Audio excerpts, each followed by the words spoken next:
हिंदू दिनदर्शिकेनुसार आषाढ महिन्यातील शुक्ल पक्षाच्या पौर्णिमेच्या दिवशी गुरुपौर्णिमा उत्सव साजरा केला जातो.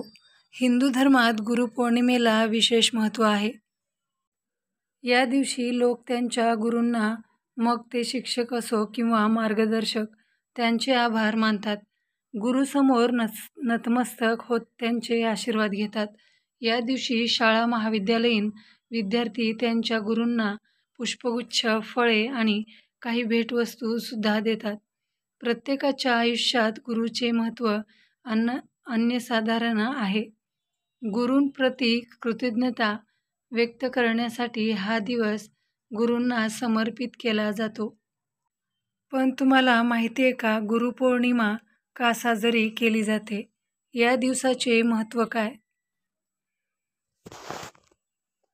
आज आपण त्याविषयीच सविस्तर जाणून घेणार आहोत.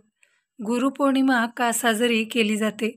आषाढ महिन्यातील शुक्ल पक्षाच्या पौर्णिमेच्या दिवशीच गुरुपौर्णिमा का साजरी केली जाते?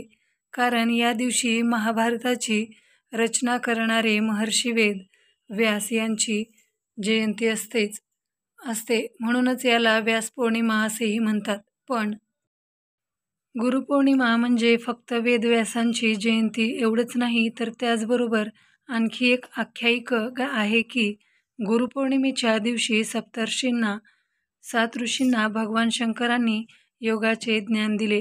त्यामुळे हा दिवस गुरूंना समर्पित असून गुरुप्रती आदर आणि कृतज्ञता व्यक्त करण्यासाठी साजरा केला जातो. गुरुपौर्णिमेची तारीख आणि तिथी. वैदिक पंचांगानुसार यंदा आषाढ महिन्यातील पौर्णिमा तिथीची सुरुवात 10 जुलै रोजी पहाटे 1:36 सुरू होईल आणि 11 जुलै रोजी पहाटे 2:06 समाप्त होईल.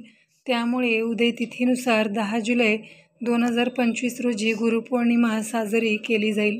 गुरुपौर्णिमेसाठी मंत्र. ओम गुरुर्ब्रह्मा गुरुर्विष्णू गुरुर्देवो महेश्वरा गुरु साक्षात परब्रह्म तस्मै श्री गुरुवे नमः. या मंत्राचा अर्थ असा होतो की गुरु हा ब्रह्मासमान आहे, जो सृष्टीची रचना करतो. गुरु विष्णू समान आहे, जो सृष्टीचे पालन करतो. आणि गुरु शंकरासमान